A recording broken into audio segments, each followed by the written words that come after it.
I could have just stayed in that. How about we just keep playing that on replay? Did you guys enjoy that? That was beautiful, wasn't it? Well, we find ourselves in an interesting text this morning. Interesting is because, depending on how you view authority or, importance, it just flips the script from what we know. You know, I remember it was early 2000s. Sammy actually beat me to the punch. She was invited to this thing called Districts before I was. She was invited to take a bunch of at-risk youth to it, and I'll spare you the details of what all happened there. But it was, the speaker that year was Francis Chan. Now, this was Francis Chan before he'd written a book. This was Francis Chan before really anything. At that time, he was just Francis Chan's Simi Valley Church in California. You could maybe tune in and watch a really poorly produced YouTube video of him. But anyway, she spoke of just how awesome he was, how great the message was that year. It built up all this anticipation for me to go. Now, this was back when I was just a pew warmer, right? You know, just a congregant, learning my way. And I remember the following year that I showed up, it was bigger than I had expected. It was 3,000 or 4,000 kids, big stage. And in my heart, at this particular time in my life, I still viewed Christianity the same way I'd view the corporate world or earth, right? There's these tiers of hierarchy, right? You go from here to maybe serving as a deacon, you might become a small group leader or an elder, or whatever it was. It just felt like this tiered system, because that's what we know, right? A lot of our life is conditioned that way. You start playing pee-wee baseball and you hope someday to be the pitcher or, the guy that hits all the home runs. It's the way our brain works. So I get there and I was distracted most of the weekend by coveting the speakers, right? Whoever it was that had the spotlight on them, whoever had the microphone, whoever was giving the message, I was taking it all in, but my heart was I want to be that guy, right? I want to be that guy, captive audience, everybody's attention. And I'd realized, right, I couldn't find this guy afterwards, right? I wanted to go meet him, but he seemed untouchable, unapproachable, right? And you start to realize that, those guys, they got a special area and they got the nicest hotel room. And if they're a really big deal, they might not even have to be around. They just kind of show up, do their thing and leave. Well, then the following year, I found myself back there and I was there kind of ahead of the big crowd. And I just got to spend time, right? Going up and down the elevator, meeting the guys that made this event happen, security shirts, maybe they're the guys that were setting up the stage, the workers, the workers of the event, right? So hierarchical mind, workers, lead speaker, right? Well, in this, I'm spending time with this really groovy dude. We're picking up stuff off the floor. I'm learning about his family. He's a really awesome guy. And I'm welcoming in, my couple hundred students, and we're preparing for the big launch night, right? Friday evening, fireworks are going off, big band and whatever. And here comes out the lead speaker. It was the guy that I was spending the whole day with, sweeping stuff up with. You following me? This dude treated that moment as it was just a part of his gift and talent to bring to this magical weekend that changed lives, but didn't see it as a position of authority or some high place, because these guys leave and people want, their autograph and stuff.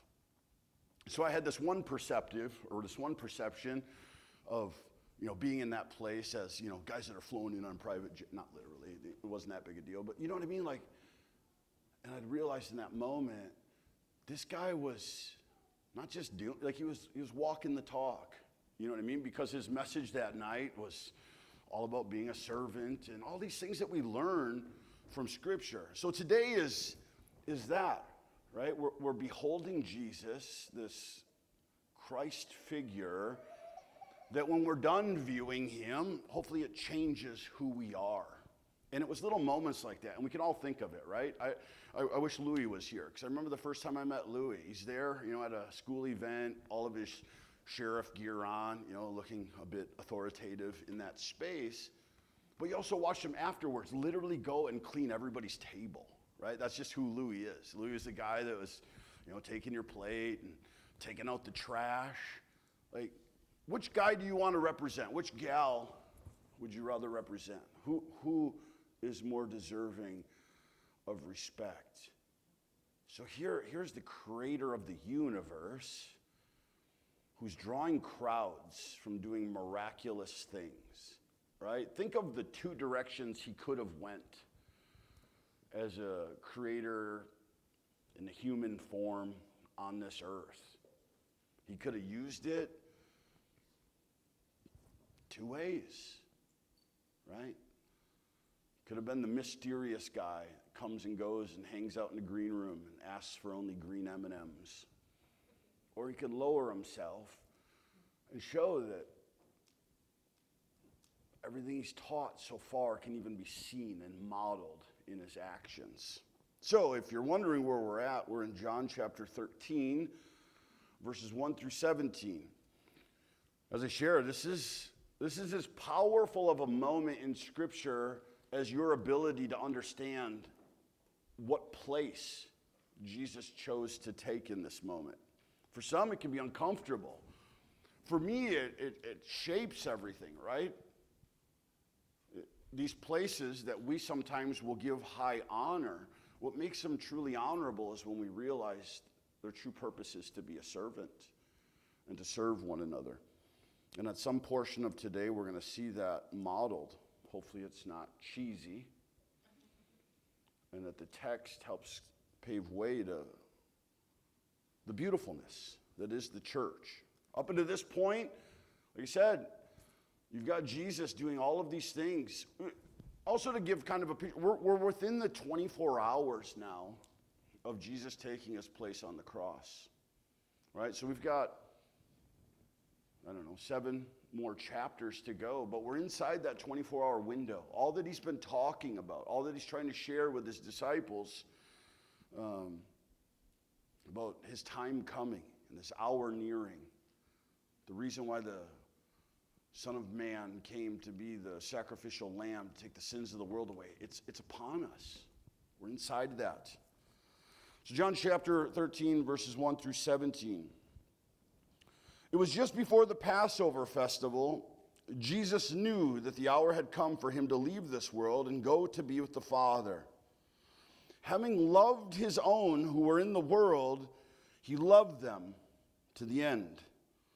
The evening meal was in progress, and the devil had already prompted Judas, the son of Simon Iscariot, to betray Jesus. Jesus knew that the Father had put all things under his power. Think about that, right? Jesus knows the power that he has. He's not insecure about himself. He's not looking, maybe like I was, at the bottom of the food chain, trying to get up to the top of the food chain. It says he knew the power that he had, and that it had come from God and was returning to God. So he got up from the meal, took off his outer clothing, and wrapped a towel around his waist. After that, he poured water into a basin and began to wash his disciples' feet, drying them with a towel that was wrapped around him. He came to Simon Peter, who said to him, "Lord, are you going to wash my feet?" Jesus replied, "You do not realize now what I'm doing, but later you will understand." "No way," said Peter. "You shall never wash my feet." Jesus answered, unless I wash you, you have no part with me. Then Lord, Simon Peter replied, not just my feet, but my hands and my head as well. Jesus answered, those who have had a bath need only to wash their feet. Their whole body is clean. And you are clean, though not every one of you, for he knew who was going to betray him. And that was why he said not everyone was clean.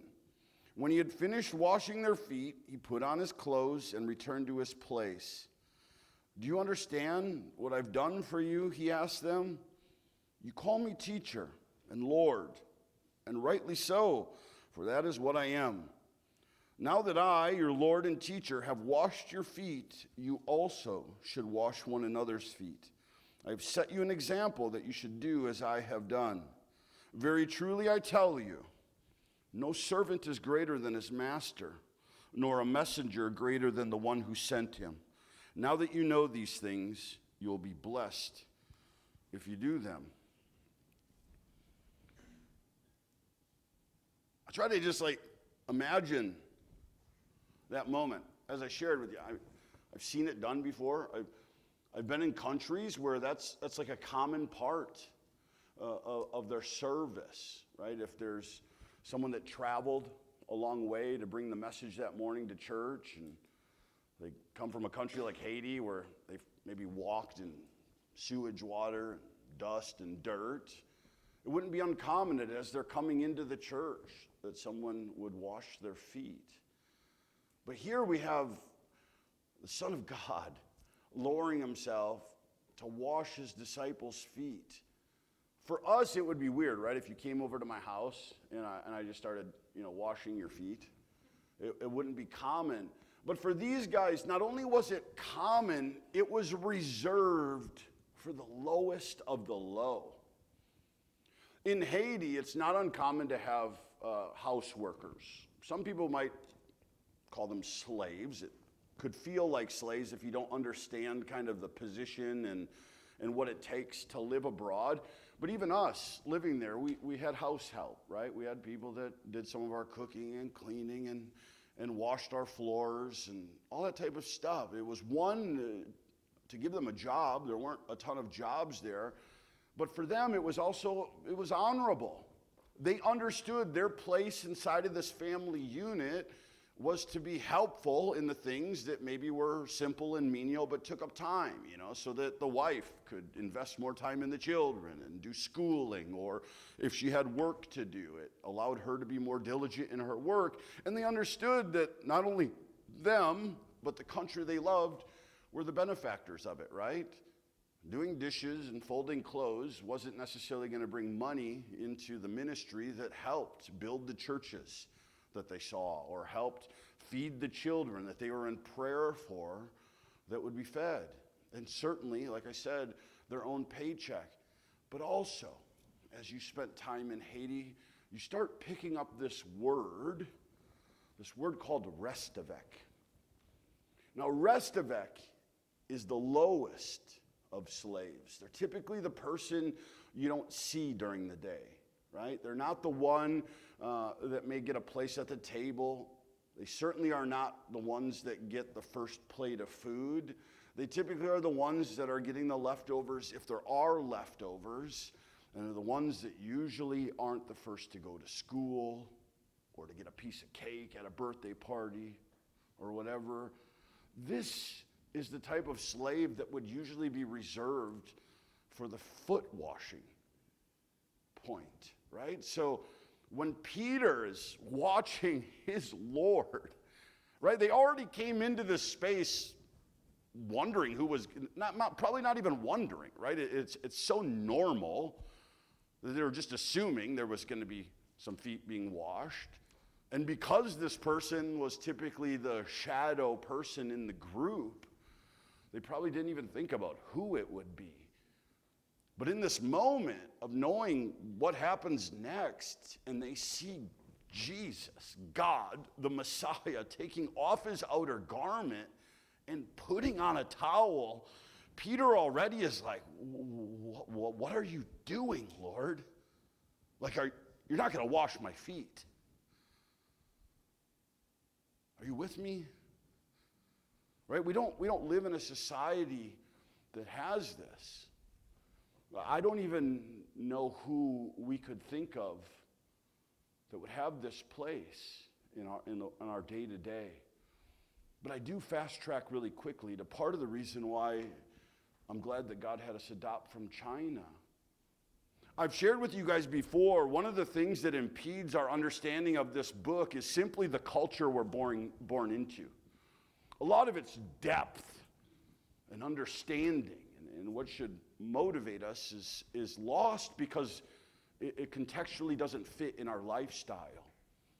So I found myself in China, actually in Southeast Asia one time, having heard about a young boy who lived inside of this marketplace as a street child, and it was crossing and was ran over. And the next car ran the child over. And the next car proceeded to run this child over. And I learned really quickly that culturally, for them, the value of a human being is attached to their family name, right? So being a street child, they had no value. Like, you and I can't comprehend that because if something has breath in their lungs, if it has life, it has value, right? People today are quicker to defend a stray dog than a person.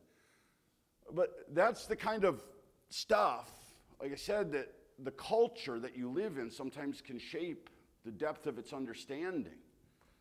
And that's what they're wrestling with in this moment is the God who spoke everything into creation is now about to wash my feet. And he's giving this as a lesson to what is going to be left to them to be the church, to be the very people that continue the work that Christ came to do. He's saying this is really important. This is really more important than me raising a child or raising Lazarus from the dead or attaching an ear back to a soldier or feeding 5,000 people. For you to have a right understanding of who I am, to behold me in its rightful place, you have to understand my disposition of love is to be in service to you, right?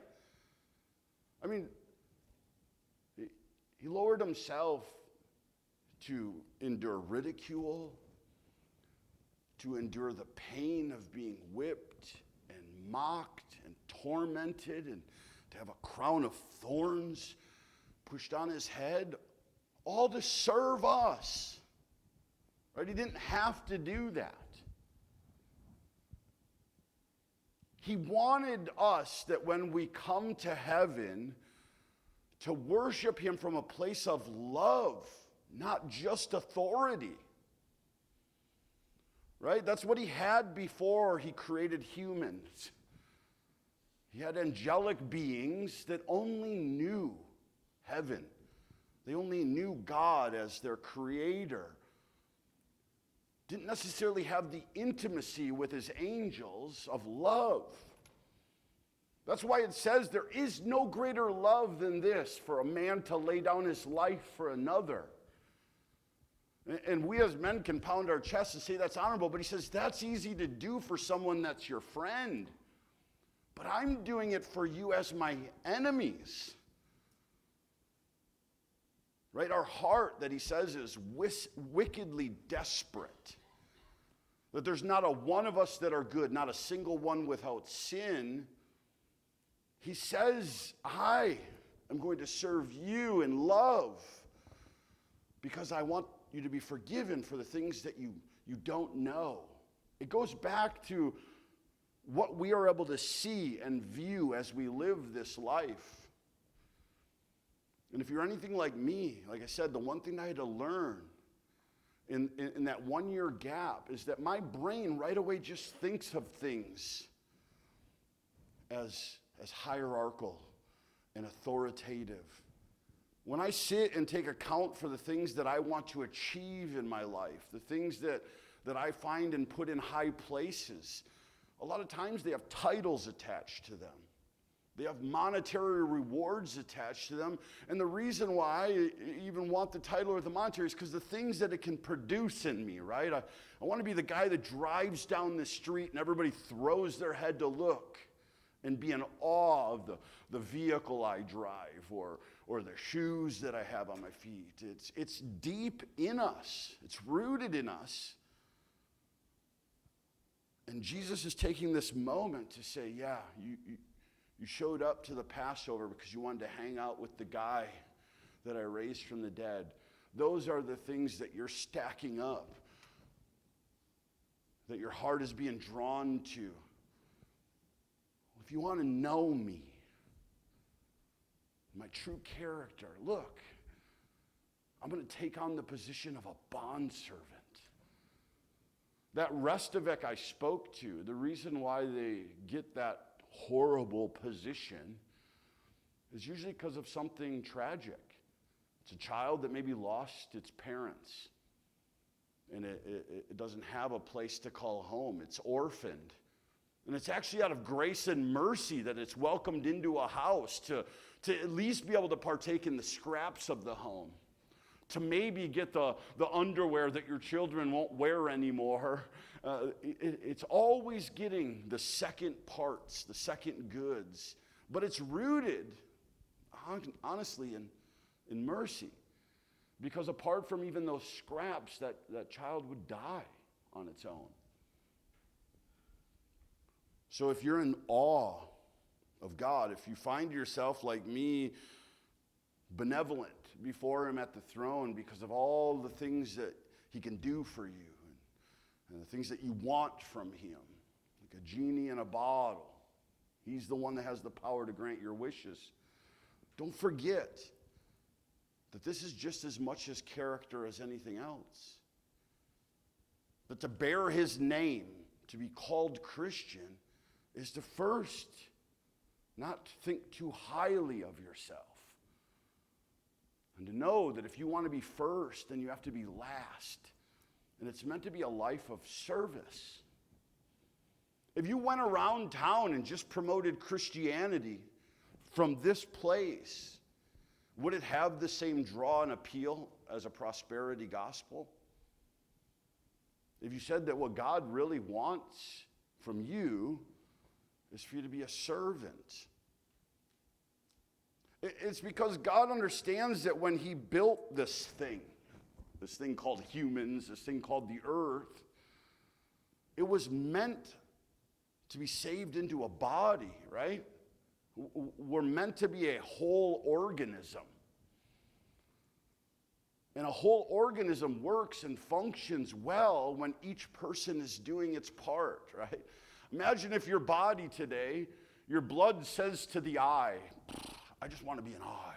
I'm going to stop working today. The whole body shuts down. It can't work, right? I mean, think of the most obnoxious things that have happened that have paused and paralyzed your day, right? A hangnail. So trivial, so meaningless. It's nothing. What is it? Yet if it's driven in the right place, it can bother you. It can hurt. And God, being infinite in mind and benevolent in love and mercy and grace, when he looks at the church as an entire organism, he says it's best functioning when everyone is doing their part. And that to even comprehend it is to first enter into it as a servant. It's not taught very often, is it? I don't know what it was about me that 2 seconds into Christianity, I looked at it as an up and to the right program, but I did, right? It's natural. So why this is so fitting this morning is because we find ourselves in this place as a church, right? We are a part of a large organism, but we're just a small part of it here in Pipe Creek, Bandera County, whichever you want to refer to us as. And we started our journey 2.5 years ago saying, what is a church? They're on every corner. They're all around. And to be honest with you, beloved, they mostly look the same. Sammy and I don't remember if it was 5 years or 6 years into our first pastorate, you get this thing called a sabbatical, right? You get to go take 6 weeks off, paid vacation. And they encourage you during those 6 weeks to not go to your home church, like go visit other churches.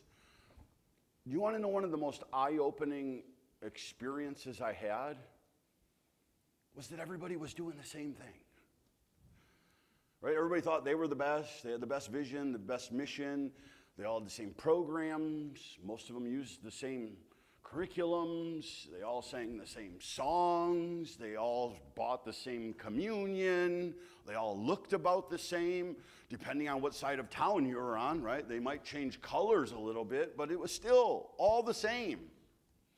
Yet what's the one common denominator amongst them all? Something about it feels broken.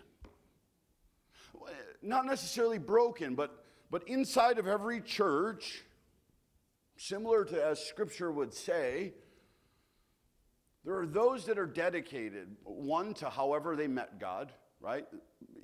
You can't strip it away from that God is real, right? I say that all the time.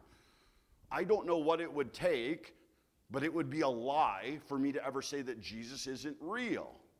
I don't know if, while you're stripping me of my skin and torturing my family, I don't know if I would give in or not and deny God.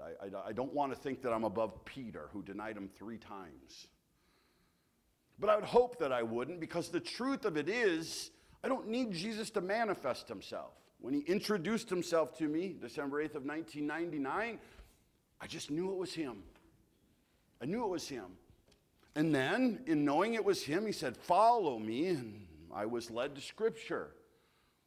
The church and being a part of the church, the institution, was only confusing when I would go from here to there, right? Because this to there, it leaves you susceptible to feelings. It leaves you susceptible to whatever imagination you have of what the church should be doing. But as I cruised through this book, what made me fall so deeply in love with it is it spoke to the child in me, the one that I'm always trying to remind you guys of that child of wonder. Why am I here? What is the purpose? Why did I get those for parents and not those for parents? And this book spoke to all those questions. It seemed to me, in its most simplest form, that we're here for the 5 purposes I always talk about. To experience both good and evil, right? From the day of birth, some things are good, some things are bad. To be reintroduced to him, right? If you're going to take Christianity what it is, it seems like a purpose for us to have life and breath in our lungs is to be reintroduced to God and then to choose him. Right after that, it seems like Scripture, and a part of what Jesus is teaching his disciples now, is then to go make him known. Well, right there, it started to fall apart for me when it came to the church experience. Because I felt like I knew him, and now it felt like Scripture was telling me I need to make him known. Yet, anybody ever play football? Anybody like to watch football? I started feeling like church for me was as if I turned into the NFL station that day just to watch people huddle. Like somehow the whole game was to see them run from the sidelines, get in a group, and talk about the next play. All right, this is what we're going to do. This is what we're supposed to do. Everybody with me? Yep, with me. Break. And then you wouldn't actually go watch them do anything. And then Sunday morning, they'd come back, they'd get in their huddle again, and say, okay, this is what the playbook says we're supposed to do. This is what, yeah, everybody agree? Okay, you're the quarterback, you're the center, you're going to, ready, play, boom. And then it would go away. That's what it felt like for me. Now, that's very naive of me, because I'm not every person.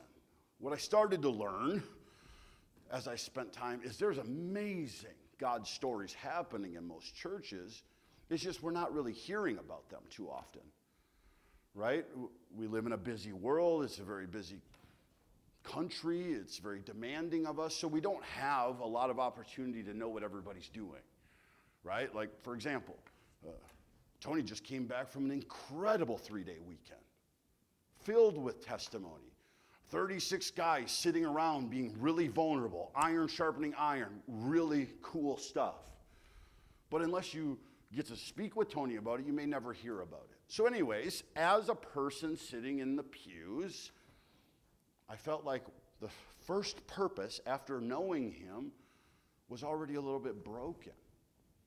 And it would leave my heart really hungry for every time I got to hear about it, right?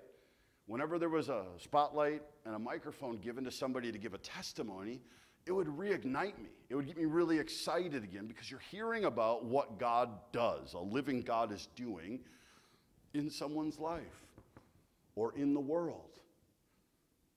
Because for me, the reason why I fell in love with this, like I said, is it answered all those questions as a child. Where are you, God? Where are you? Well, then it says the next purpose is to bear fruit, right? Once we know him, we now are to make him known, which means we'll be able to bear fruit, hear testimonies, know what God is doing, see changed lives, hear whatever the equivalent is for us of somebody being dead and being brought back to life. Well, to do that, for me anyways, and what I've learned from many people, is that to do that, you had to go out and do it on your own, right? And oftentimes, the church or the system of the church didn't necessarily have the space to do that or the time to celebrate it. So as I sit here today and we're in this spot of kind of,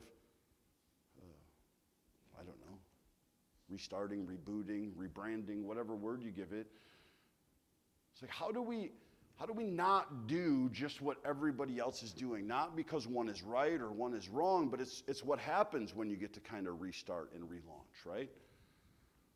So today, a part of our service is going to be introducing you guys to a few people that want to be some of the very first servants to this body, right? The Bible calls them elders.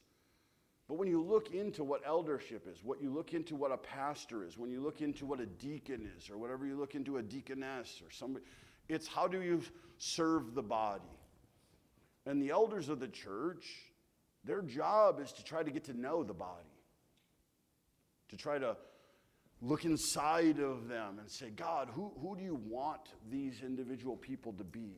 How can I pray for them? How can I create opportunities to help them go through the sanctifying process, right? The sanctifying process is once you know him, that's the fruit-bearing part. What parts of you are changing? What parts of you are being made more and more into the image of Christ? Because that becomes the fourth part. Knowing him, making him known, bearing fruit, and then serving others. Serving others can be a lot of things. Serving others can be whatever you've done for the least of these. Know that you've done it to me, Jesus says. When you see somebody hurting and you extend your hand to pick them up, that's serving Christ. You know, when you wipe away the tear of a person who's sad, that's the hand of Christ. That's what God would want to do if he was here. Right? In his 3.5 years of ministry, he says, if I'm alive now, the Spirit of me is alive and it's alive in you, and you're going to continue the work of Christ, then it should look like the men and women of a church are doing just that. Right? This is one who was so powerful that just a touch of his garment healed people. Now, I'm going to be honest with you, I haven't lived enough of my Christian faith here to see that kind of power yet. But the Bible says, to he who is faithful with a little, he will give much. And what that means to me is when Jesus is sitting with his church, and he says, I'm not going to leave you as orphans, but the same power that lives inside of me is now going to come and live inside of you.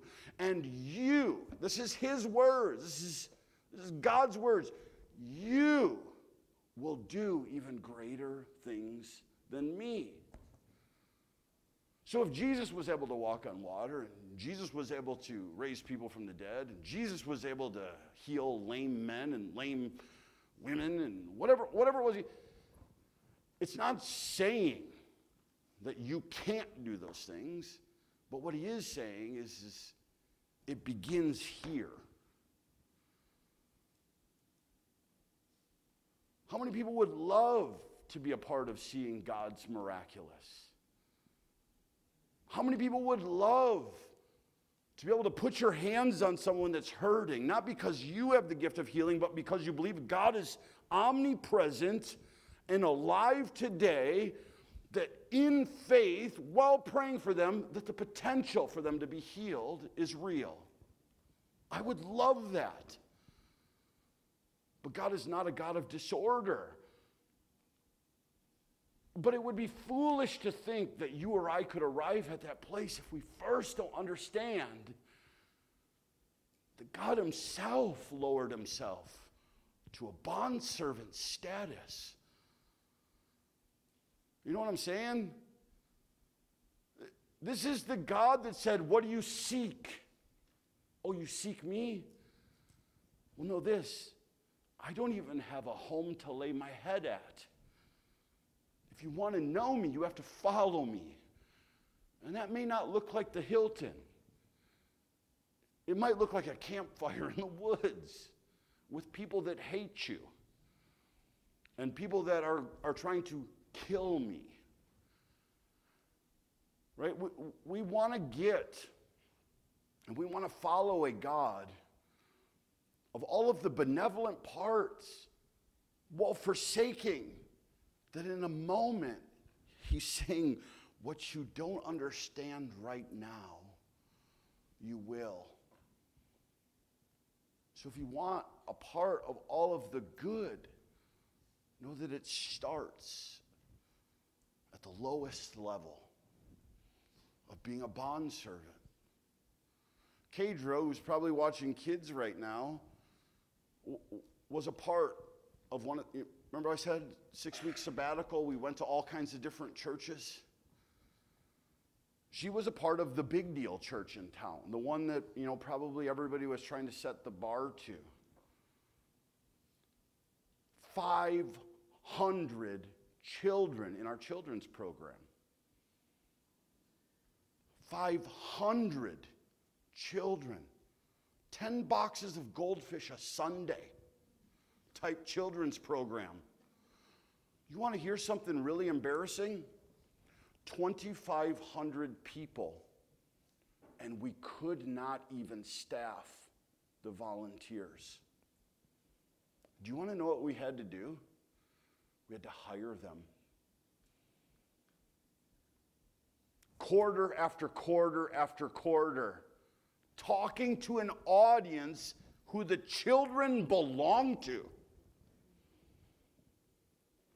Saying, if you sign up in the back, I promise you'll only have to do this once every 6 weeks.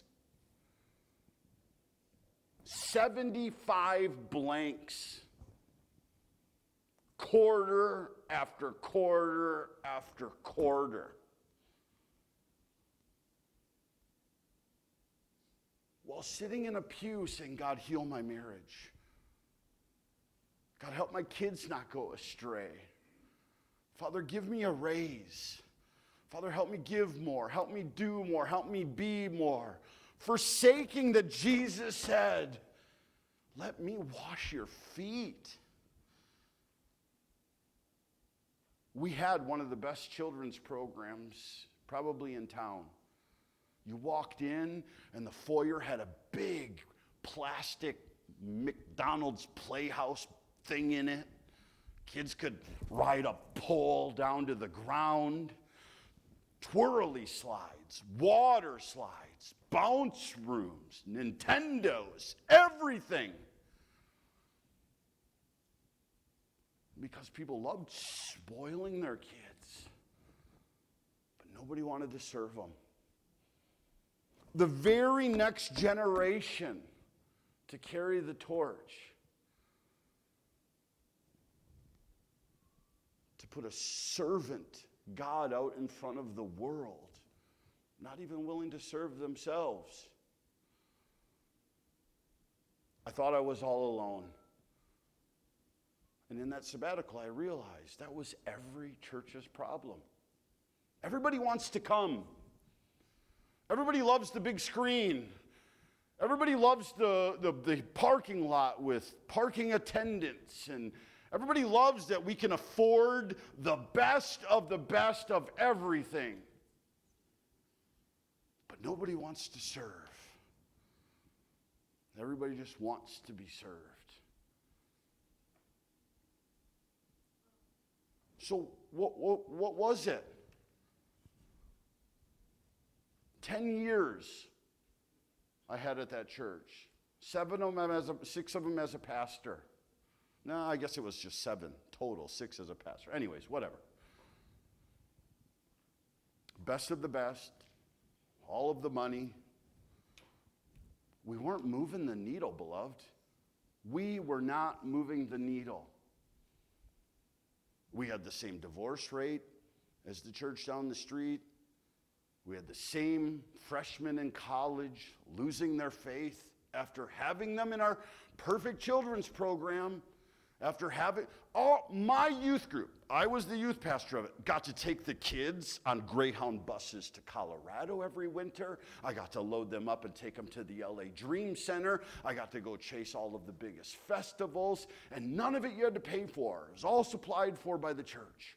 13 years of pouring into your kids, and 86% of them losing their faith their freshman year in college.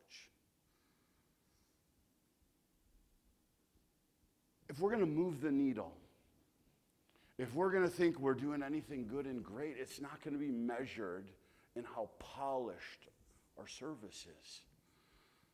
It's going to be measured in, can we even serve each other? Are we even willing to serve each other? Or is every opportunity here met with, how much does it pay? Or what place of authority do I get?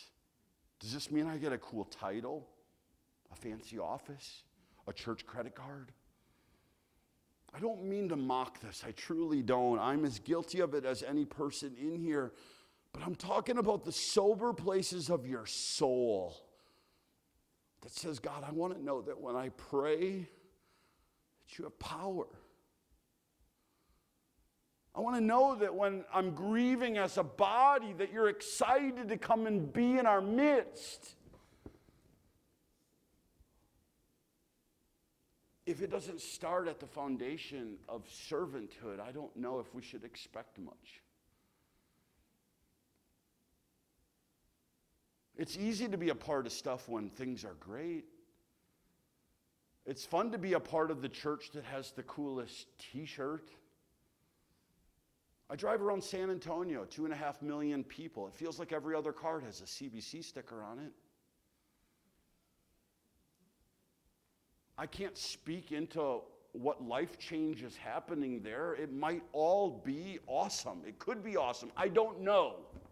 I don't go there. But I feel like if it was earth-shattering, needle-moving, people being healed, crushing the divorce rate, kids on fire for the Lord, you'd probably start to hear about it. But it might be because, like Cornerstone, right? All summer can put the best of the best artists in the entire Christian world in front of you for free. That's awesome. I love going to Cornerstone's free concerts. But when I'm on my knees on the side of my bed praying for my children and people that I love, what I'm way more attracted to is knowing that God's excited to be in our midst. That he's actually going to show up when I need him. And his word says, he who is faithful with a little can expect to be given much.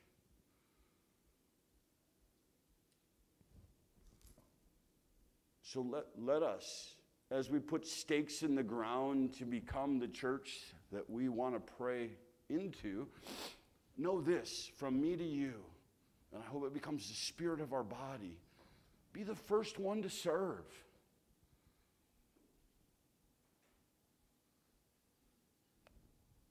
I get it. I'm busy too. You want me to brag about how busy I am? Or just take my word for it. I'm busy too. But if we're talking about God's stuff, I'm not too busy for that. I'm going to make space. I'm not going to ask any single person here ever to lose their first ministry of spouse and child to serve the body. But I'm willing to believe, if you're anything like me, I can still pull out a phone and show you how many embarrassing hours I give to it. It's just whether or not it's important to you or not. And if not for you, if you notice, I'm getting gray. I literally have hit that era where I'm thinking about my exit. I don't have a great generational pool to dream about being 80. But I do really care a lot about every grandbaby that gets put in my arms. I'm not super excited about what I'm leaving behind. When it comes to the most important thing, the very thing that I hope is my everything, I hope that when they look at their grandpa, they see a man who served the church, that put his money where his mouth was. Because if I don't give them that, who cares about the other crap they get to fight about? I'm not going to leave them a whole lot. A couple of bows, maybe some guns, I don't know. A Mustang if I don't sell it. But not a whole lot. Not when it's going to come to 8 children and however many grandbabies I have. So then I hope what they get from me is the one thing that's priceless. And that's how I served God. And how I served people that I dare say were my friends. Or even more, people that I loved. 500 children. Can you imagine what those 500 children could have received in place of a McDonald's Playhouse if the women and men that were there were serving them, pouring into them, being real with them, not disgruntled? No. We had to hire college students who, like every other person, when there's a paycheck attached to it, how much heart do you get? How much heart do you think I got out of paid college students to babysit children on a Sunday morning? They probably did what we told them to do, and they filled the time. But that's very different than a grandma or an auntie or an older sister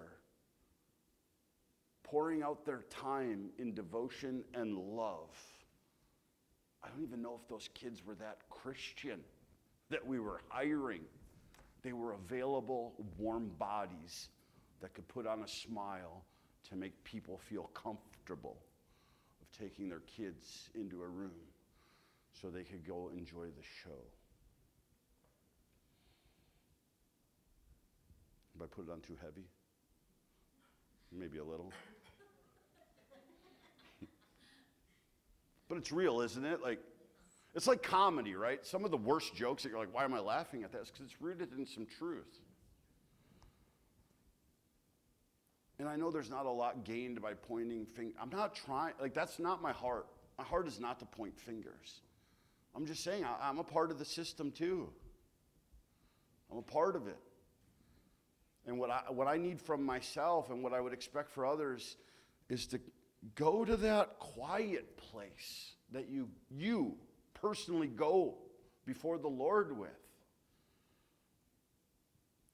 And start from there. Start from that place. Like, God, I need you. I really, really need you to do this thing called life, to do this thing called marriage, to do this thing called parenting, I need you, God. I really need you. And know that his example, when strapping on the flesh, when his word became flesh, he said, let me show you something. Let me show you something. If you want to be first, you got to be last. If you want to be the best, then be the lowest of servants. Who do you think got all my respect? After I coveted this spot that was presented to me at this big conference, and I had the comparison of the year before, the guy that you couldn't find. You had no idea where he was. Your imagination of green M&Ms in a green room and all that type of stuff. And then you met the guy that you were sweeping the ground with, shooting the breeze with, normal. Then was the guy that stood up there and gave the message. Which one would you respect more? Which one would you have learned more from? Which one, when they were teaching, did it resonate with you in a way that it went beyond the fancy words? It was from a place where a guy was just displaying servanthood right before getting the authoritative place to be the teacher of it. I think the answer is obvious. Aaron, Tony, Clifton, and Mondo, if you guys would like to come up. I'm going to refashion this room real quick. Aaron, do you have the quiet play like what you were playing earlier? Can you do that for a minute? Just a little bit subdued.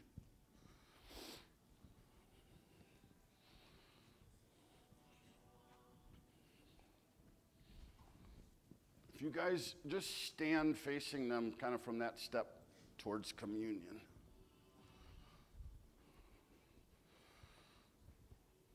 Go ahead. Go right there, Clift, and just make a line that way. Ooh.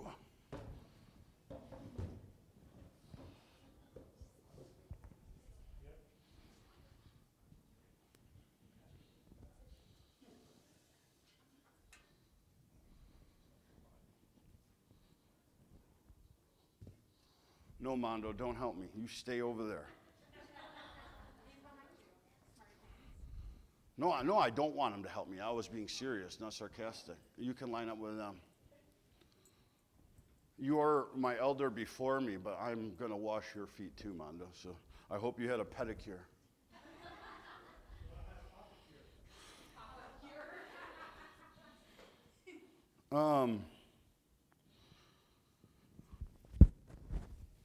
We did this once as a worship station with our youth. And I remember thinking to myself, I don't know if I ever really want to do that again because it felt corny. And I kind of just dismissed it, even though it reads beautifully. And like I said, you can teach it well. It wasn't until I started serving overseas that the beauty of it came back. Can you tie this in back for me, sweetie? And I think, Aaron, did you have your feet washed in Haiti? So symbolically, right, Jesus says in this message, after Peter's freaking out, there's no way. I'm not going to let you wash my feet. And he says, no.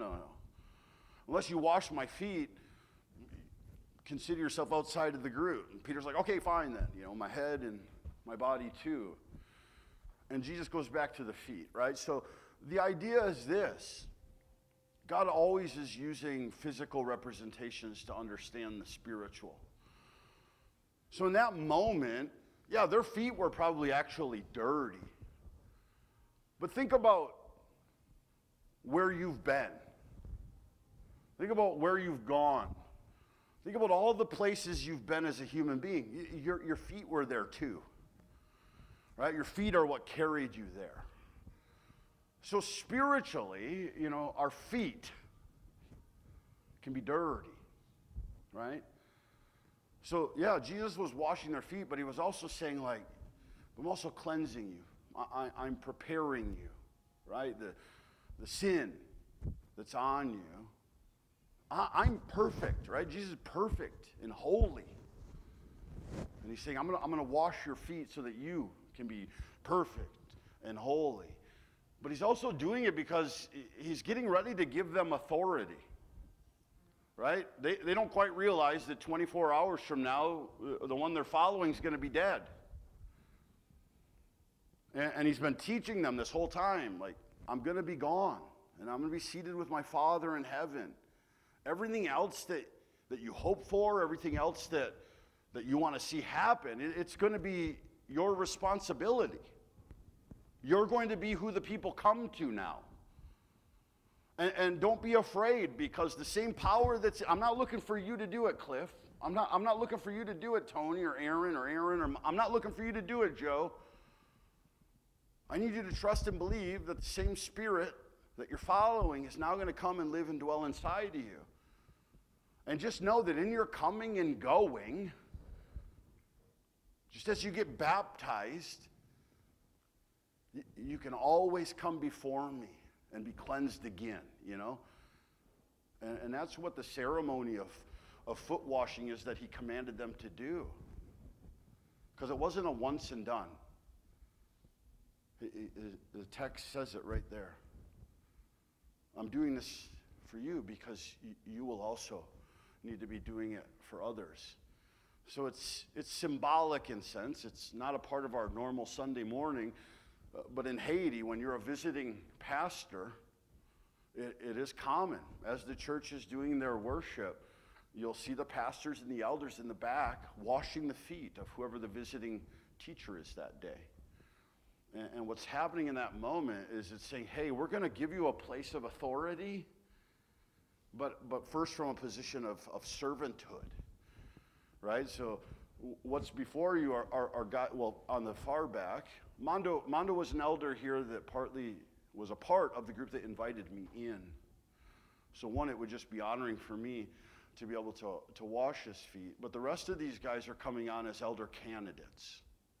And I emphasize candidate because the position that they'll be carrying is a position that you don't get to just learn about people fast enough, right? Do they have the heart of servants?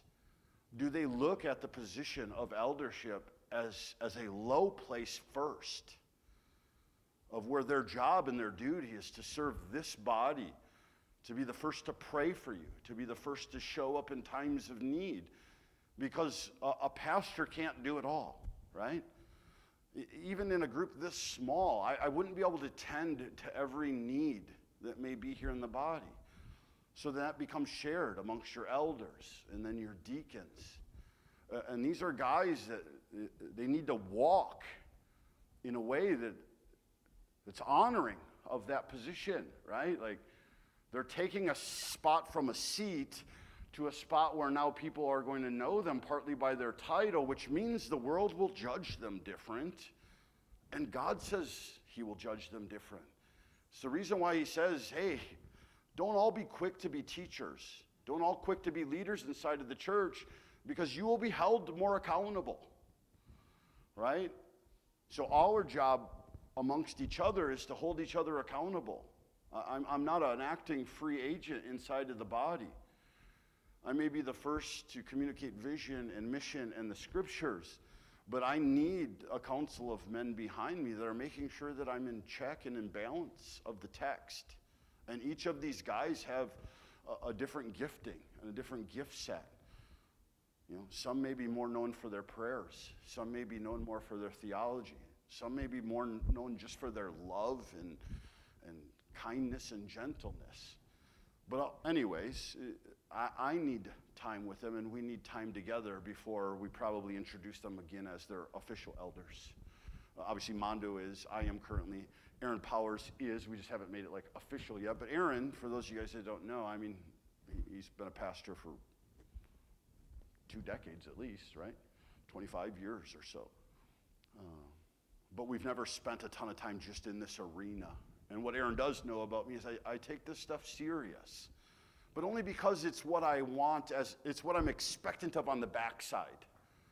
You know what I mean? I don't take it serious like the young man that once coveted it as a high position. I covet it because I feel like if anything that we want to happen as a church and a body, it has to first start at this level. Will we be the servants of the church first, especially if we're going to be asking that of others? The gifts and talents that God gives, he says in Scripture, he gives them not for you to hoard, but to be shared. And that the culmination of all those gifts are what makes the body beautiful.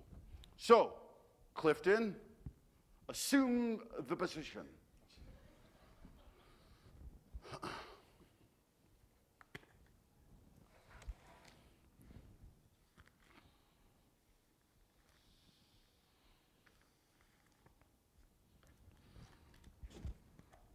I'm not going to read this for everyone, but because it is ceremonial, I wrote a ceremony.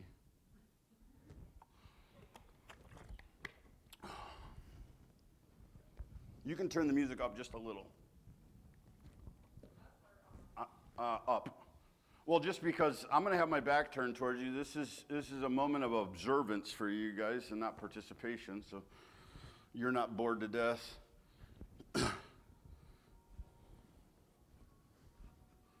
If you guys want to help me, you could probably kick off your shoes. Otherwise, this will be a really long period of time.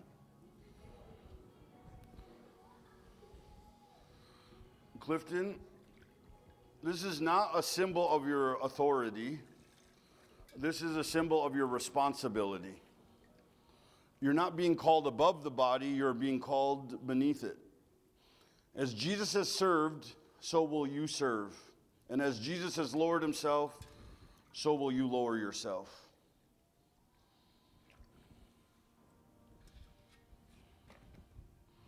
If you know these things, blessed are you who do them. Not if you understand them, not if you agree with them, but if you do them. Clifton, do you give this body your word that you will do them? I do. You're ticklish, aren't you? Just a little. Every time I touch the bottom of his feet, he jumps.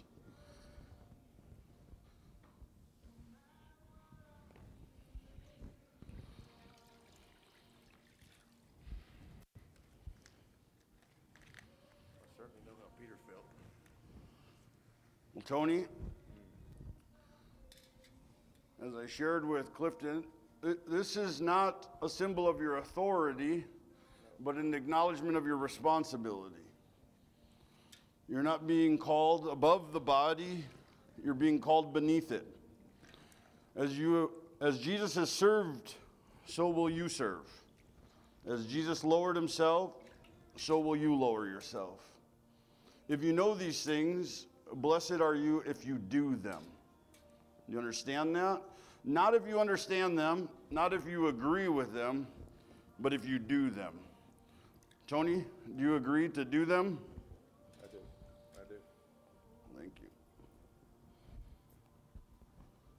This would be a good chance to boost our offering if anybody wants to take pictures.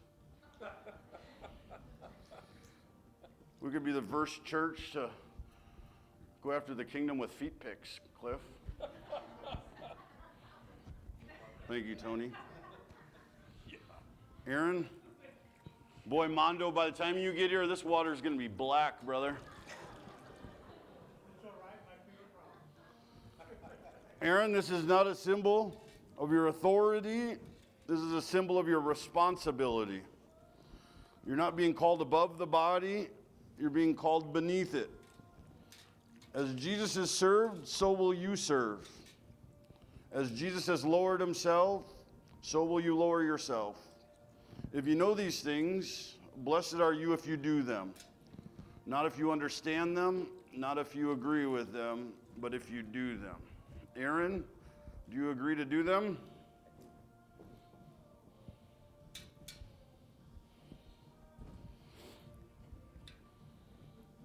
I'm trying not to make this like all sexy and stuff. I know that'd be awkward.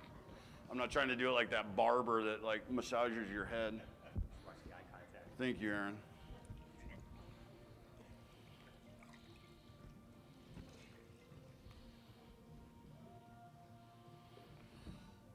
I'm going to roll these up a little. Aaron, this is not a symbol of your authority. This is a symbol of your responsibility. You're not being called above the body, you're being called beneath it. As Jesus has served, so will you serve. And as Jesus lowered himself, so will you lower yourself. If you know these things, blessed are you if you do them. Not if you understand them, not if you agree with them, if you do them. Do you agree to do them, Aaron?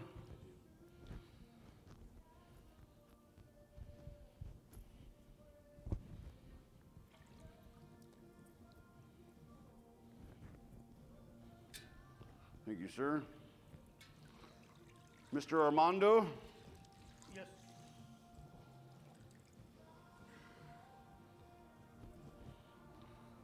Armando, this is not a symbol of your authority. This is a symbol of your responsibility. You're not being called above the body. You're being called beneath it. As Jesus has served, so will you serve. As Jesus lowered himself, so shall you lower yourself. If you know these things, blessed are you if you do them. Not if you understand them, not even if you agree with them, but if you do them. Mondo, do you agree to do them? Yes. You guys, Mondo's been doing it faithfully for years. But I've never had my feet. You never had your feet washed. Maybe that's what we were doing wrong. No.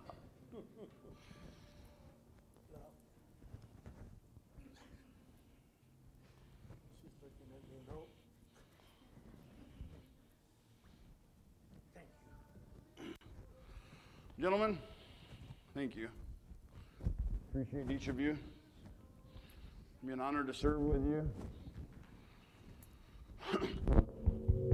Oop, microphone check. Tony.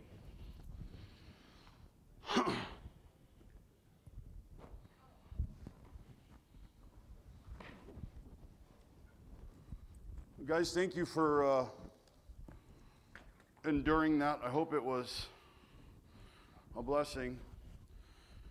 I'm like many of you guys and don't really want my feet touched by another man either. But that's kind of how many of God's commands are, right?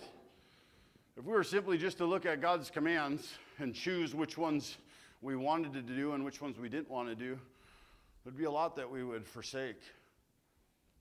But just remember his final words were this: if you love me, you will do the things I command of you.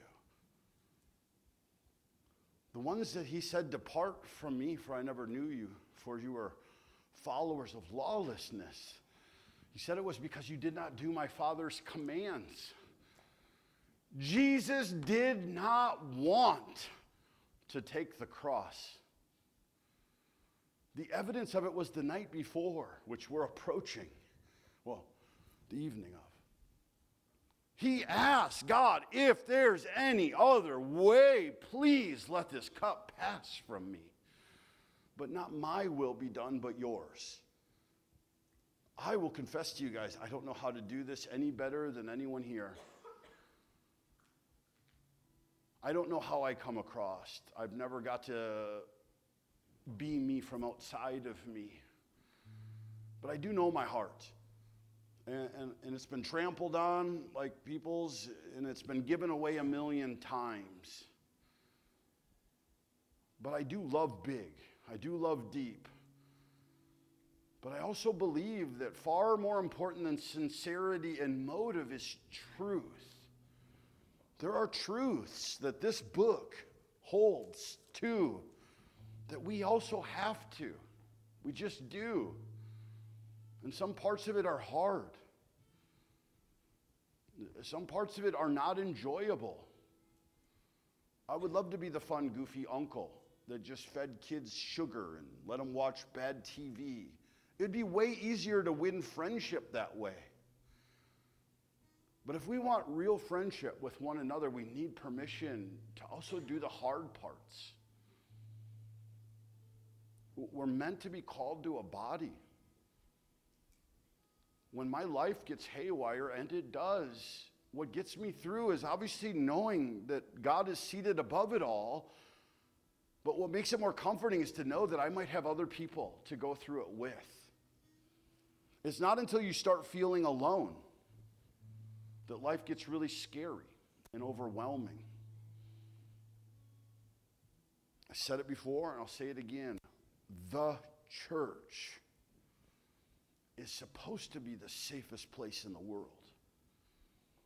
A place where you can be vulnerable. A place where you can bear all. And it would be met with mercy and grace. It doesn't mean you become a doormat. It doesn't mean you don't say the next hard thing. Pulling a kid from running out into oncoming traffic is the right thing to do if you know there's harm that can come with doing it. Sometimes the church has to step in and do hard things because it's the right thing to do. I'm really excited. I truly am. My wife and I carry it like anyone else. Should we just quit? Should we let it go? Should we do whatever? I've lived just long enough to know that some of the best things that I've experienced in life first come at a great cost. It's really broken my heart. It's really made me sad to watch a crowd go to church. But guys, John 15 is coming.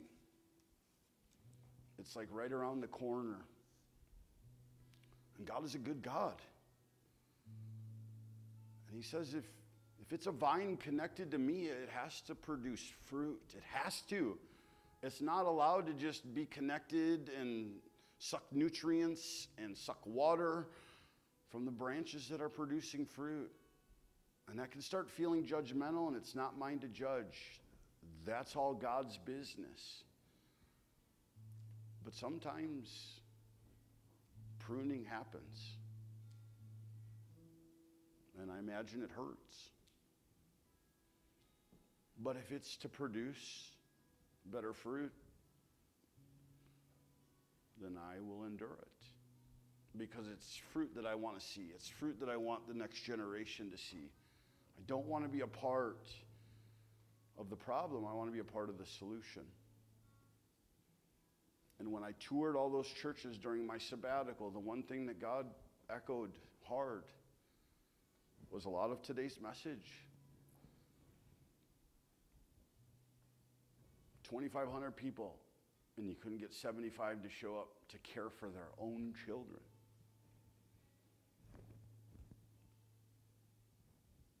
I don't know. I'm not the God of the universe. But I have been a dad. I know what it's like to have my children ask me for things. I know what it's like to be a dad that says, well, how well are you doing with the stuff I'm asking you to do as you're now asking me for more stuff? It's love that asks that question, right? It's a loving father that doesn't just continue to give out and give out and give out and give out and give out with nothing in return. So, like I said, the places that we have to go, it's going to need each of us contributing just a little part of themselves that they can offer.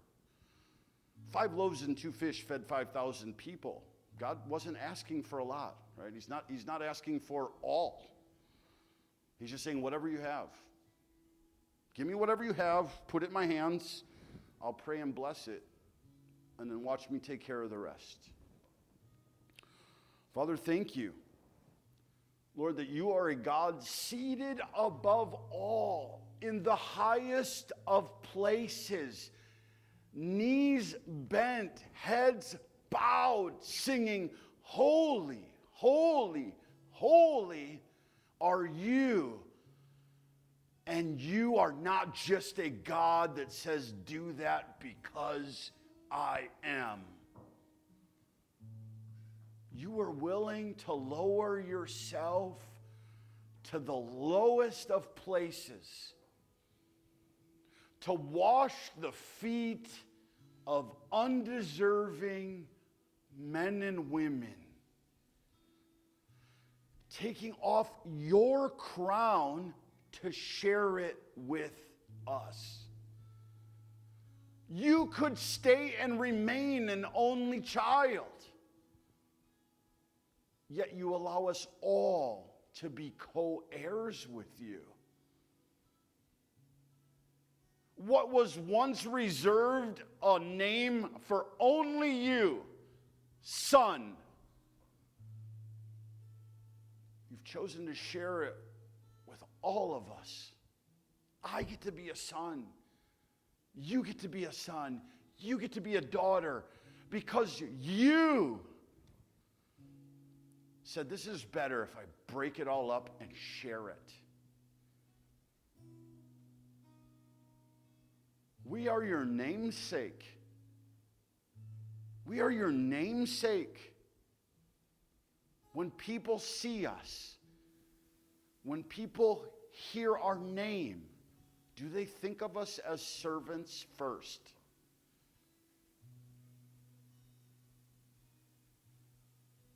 You said that's where it has to begin. It has to start there. As symbolic as that is, it is only as remarkable as the action we put behind it. Like any other word carelessly spoken that has not been weighed or measured,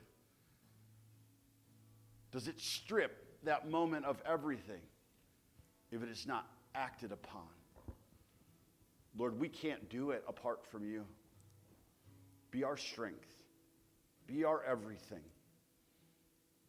Move the needle, not for our glory, but for yours, because you are more than worthy.